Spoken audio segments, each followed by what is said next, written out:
Hi and welcome everyone to my video class on leadership. My name is Bybreen Samuels. I'm a business optimizer and CEO of Insights to Impact. And I'm going to be using my mini classes with you to share some bite-sized suggestions in terms of how you may be able to enhance your non-profit organisation or launch that business you've been thinking of, or to improve the one you've already got. So as I said, today's session is going to be on leadership, but before we actually get into the class, I'd love to share some background information in terms of who I am. Well, as I mentioned, I'm a business optimizer, and you may well be thinking, what is a business optimizer? Well, essentially, I help organizations improve their ideas, their products, their services. And the ways in which I do that is through fundraising, business modeling, marketing systems, performance coaching, and copywriting. And earlier this year, that's March 2012, I had a major success with one of my clients. I fundraised $895,775 from one funder for a charity partnership in Hackney called Hackney Families First. And the focus of their work is family crisis intervention. Also, I'm an award-winning leader. I'm a Winston Churchill Fellow. I was one of 100 people selected from across the country to undertake a research project anywhere in the world, and I went to China. I was in Beijing and Shanghai, and the focus of my research was around older people. And the whole Churchill experience is called a chance of a lifetime. And having experienced it, I absolutely agree. It was absolutely fantastic. So that gives you a little insight in terms of who I am, and so now it's time to turn to our mini class today on leadership. So you may want to grab a pen and some paper before we kick off. Well, you know, every single day in our media, and that's print media, that's television, that's radio, and then all the online media, we are awash with stories in terms of how leaders have not met our expectations, how they've let us down. Now, if we stay with the media for a moment, we just need to look back to very recent history with regards to Rupert Murdoch and his empire. So his leadership was called into question, but also the leadership of James Murdoch, Rebecca Brooks, David Cameron, and the police force. Well, I'm not going to rehash all of that here because that was covered extensively on our 24/7 news service. But leadership is the critical element here. Now, there are various styles of leadership, and I'm going to highlight three of them. First one is autocratic, second is charismatic, and the third is democratic. So think of Margaret Thatcher. She embodies the autocratic style of leadership. She was very directional in terms of how she led UK PLC in terms of developing its economy. She also promoted the individual over and above the collective. And she was just very clear in terms of using capitalist policies and practices to build the economy of the UK. Contrast her now with Barack Obama. He is very much seen as a charismatic style leader. He's into building relationships, engaging with people, trying to bring about an equitable result for everybody involved. He's also seen as one of the greatest contemporary guerrilla marketers as well as storytellers. And I have to say, as one of the millions of people who were in the Washington Mall, I really enjoyed his inauguration. It was a truly mesmerizing event. Then let's move on to the democratic style of leadership, and one only has to think of Nelson Mandela. We all have visions of him leaving Robben Island, having served 27 years fighting for the rights of black South Africans. Now, all three of these people were very clear about the cause they were involved in and were very passionate about leading that cause right from the front. And as Mahatma Gandhi says, be the change you want to see. In terms of business, there is a business leader I truly respect and admire, and his name is Ricardo Semler. And he is the owner and chairman of Semco group of companies who are based in Brazil. He's also an author. He's written 2 books, Maverick and The 7-Day Weekend. Now, Semco actually started as a shipbuilding company, but expanded into other areas like cooling towers, as well as property management, mixing equipment, and human resources and human relationships. And actually, that's the crux of what the business stands for. And when Ricardo took over from the business, from his father, he was only 24 years old. And one of the first things that he did was he sacked about 2/3 of the current management team. He also got rid of secretarial support. And what he wanted to do was to remove corporate oppression that existed within the company. He's very much of the view that everyone who works with him and works for him are intelligent people. And as intelligent people, what they want to do is to live really self-determined lives within work and beyond work. And Ricardo is very much about, well, how does he facilitate that way of being? So by removing corporate oppression, he replaced it with corporate democracy. And so he's very much of the view that employees should feel as if they're participating in everything that goes on in the organisation. There's profit sharing that takes place, but also the free flowing of information that flows from management to staff, from staff to management.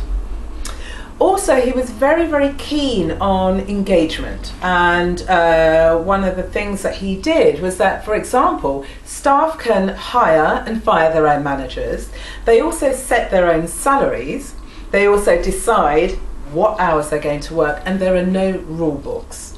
Now, there are people from right across the world that flock to Semco. So you have captains of industry, you have government leaders, you have non-profit organisations, you have entrepreneurs who want to actually see, what does this workplace nirvana actually look and feel like? Is it true or is it mythology?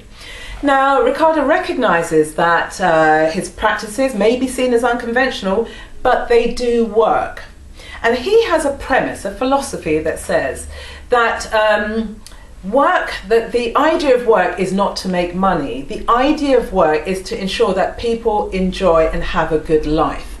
Now, by turning business convention on its head, Semco is actually worth about $400 million, and it has minority stakes in a number of other companies that brings the total amount up to $9 billion. So that's a lot of money, but actually the money was a result of perfect relationships, or very good, harmonious relationships with staff members.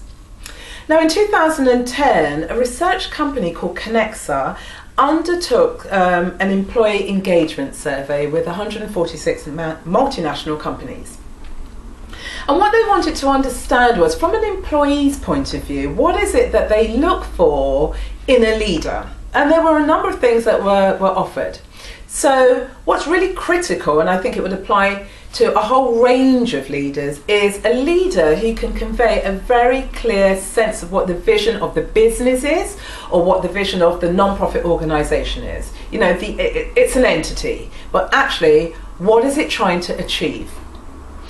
Something else that caught their attention was a business leader, or a leader who is able to deal with changes, but also challenges that arise within a business or within an organisation. And at the same time, still being able to focus on providing quality goods, quality services, so that the beneficiaries or the customers or the clients have a great customer and client experience. They also like leaders who value the staff they work with, and also leaders who have the confidence of staff. Yeah? So that's 5 key areas, 5 key criteria, for example, that you as a leader, if you started to incorporate within your daily practices, may enhance your position within your organisations. So I now want to turn to you, and so we've heard examples of Semco, we know what the research is saying, but from my own experience of working with organisations over these years, one of the key things that comes through time and time again is a disconnect, and the disconnect is in with regards to you've got board of trustees, you have staff members, and you have some volunteers, but actually there's a disconnect between all 3 of them with regards to, for example, what the vision of the organisation is, what the mission statement is, what the strategic aims are, what are the strategic objectives, what are the values that underpin the actual organisation, and what is the spirit of the organisation. So in my experience, I haven't come across that many organisations who are able to give a really clear, coherent, unified response to those 3 areas. 3 or 4, 5 areas. So the question for you is, do you know what your vision is? Do you know what your mission statement is? Do you know what the strategic aims, values, strategic objectives, as well as the spirit of the organisation? So let's turn to vision. So I want you to imagine that today is 20 years ahead, and so it's the 2nd of November 2032. And I want you to imagine that your organization or your business has achieved everything it is set out to achieve. What does it look like? Turn to Bill Gates. When he started Microsoft, his vision was a computer on every desk, and certainly he has achieved that. So one of the ways that you can start thinking about your vision is, okay, what do we really want to achieve? And then sketch a picture around that. The next thing that flows from the vision is the mission statement. And so the mission statement really is about, well, who's your target audience? What geographical area are you serving in? What is it that you're actually delivering in terms of your products, your programs, your services, your projects, and who the target audience is? And do you actually need to develop some new skills in order to implement the vision? Because you want your vision to be engaging enough, but also that enables you to be stretched so that you're always developing as individuals who are then going to be executing the mission statement within the organization. So let's say, for example, you're an organization that provides organizational development support to social enterprises and voluntary organizations in London. So your mission statement could be that we provide quality support and training to emerging social enterprises and voluntary organisations across London. And we want to bring about a viable and sustainable local economy. And in the delivery of this, we're going to ensure that quality assurance is applied throughout. That's an example of your mission statement. So from your mission statement, the next thing that flows from that, because you can't actually apply that, you need to break that down some more, and that's with regards to what are some of your key priorities in the short term, the medium term and the long term, and that's what equates to your strategic objectives. Sorry, your strategic aims. So, you know, an aim could be that you want to encourage the participation of social enterprises in London. And the way that participation is going to take place is that you're going to encourage the participation of 3 social enterprise networks who are going to meet on a quarterly basis to discuss new ideas, network with each other and share good practice. Great. So that's a strategic aim. So, but how would you actually do that? Well, one of the things that you might do is identify what a strategic objective is. So that flows on from the strategic aim. So, and it's got some figures attached to it. And what I mean by that is this. So let's say that you're going to encourage social enterprises and voluntary organisations in London to meet on a monthly basis to have some business meetings, business breakfasts, and in those business breakfasts they're seen as networking opportunities. And you're also going to encourage them to meet on a quarterly basis for quarterly forums. And you're hoping that the forums will attract 150 people each time, and there's going to be about 100 hours spent on it. So you move from the vision, then through to the mission statement. The mission statement is then broken down in terms of strategic aims, and then the strategic aims then lead on to the strategic objectives. Okay, so there's some things to think about when you're looking at your organisation and you're trying to make it accessible. Following on from vision, mission, strategic aims, strategic objectives, then what about the values of the organisation? You know, every organisation, but also every leader, their character is called into question, or their character comes under scrutiny. And the reason being is that, you know, people connect, people relate to people, and they want to know who you are. So as a leader, people are going to be very interested in terms of what do you actually stand for? Can you connect with a wider audience or with the whole variety of your stakeholders? When your leadership is called into question in a negative way, then what happened in the Murdoch situation isn't necessarily the best type of image that you want to promote as a leader. Now, I remember when I was applying for the Leadership Award under the Winston Churchill Memorial Trust, and when I was interviewed, my character was under scrutiny because they were very interested in who am I, what sort of person am I, what do I stand for. So actually it was a reaffirmation of some of my values, and I'll share some of them with you. It's about being in integrity, being really open. I'm somebody who's very open to life and experiences, being solution orientated, because for me it's about how do I add value through who I am in terms of how I add that value to other people, so it brings about a positive result for them. And also being knowledgeable, being, reading, engaging and learning and developing are really important to me. So they are some of my personal values as well as my business values. So are you clear about yours? Do you know how to identify what your values are? Now, some people find it difficult to connect with what their values are. So let me help you here. Think of up to 5 people who you truly respect and admire, who you find quite inspirational, for example. There's something about them, their character, their personality, what particular attributes stand out for you. Now, when you connect to those and when you identify those, they give you a clear sense of what your potential values could be. Okay, so just think, who is it that whenever I come into contact with this person, and you don't actually have to know the person, it could be a public figure that when you come into contact with with him or her, there's something about them that resonates very strongly with you, and that's an indication, and that's a way for you to begin accessing what your potential values are. Now, following on from your values is the spirit of your company or the spirit of your organisation. So I've got one last example to share with you. The former Director General of Al Jazeera Television Network is somebody called Wadah Khanfar. Now in 2011 he was rated as the world's #1 most creative business leader by Fast Company magazine. And the spirit of the network was embodied by him, but then was spread right the way throughout the company. So the embodiment of the spirit of the network was about diversity. That was very important to him. But also it was the ability to persevere amid the chaos and the changes that are taking place within the Middle East. And it's about how to stay with that.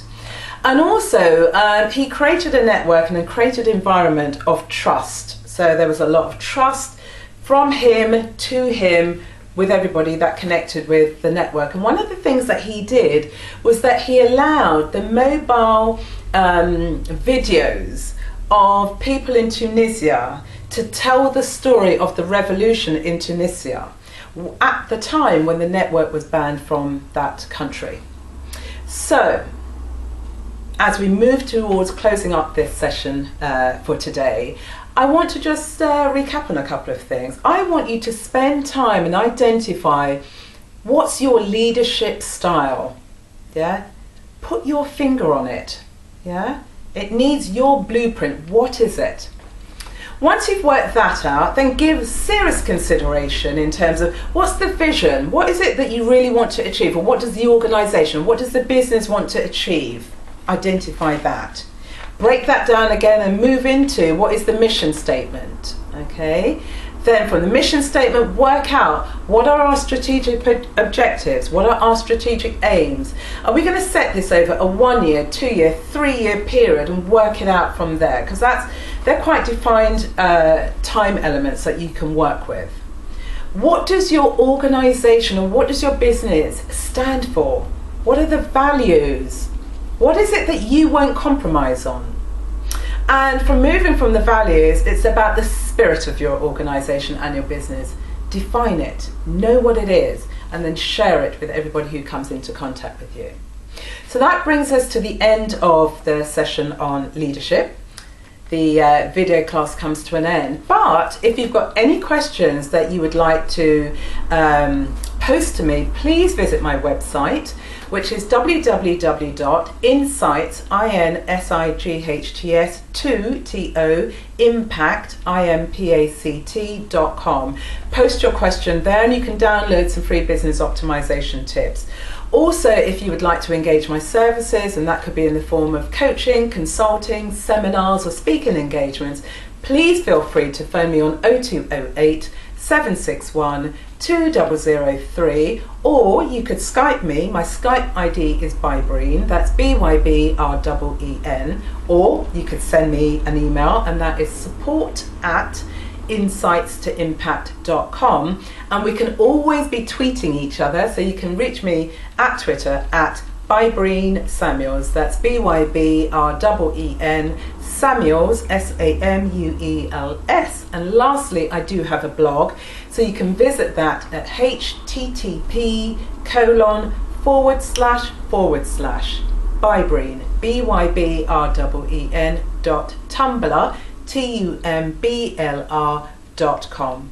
Thanks very much for sharing this time with me, and the next time we meet on the video mini class, I will be sharing some tips with you around fundraising. Thank you.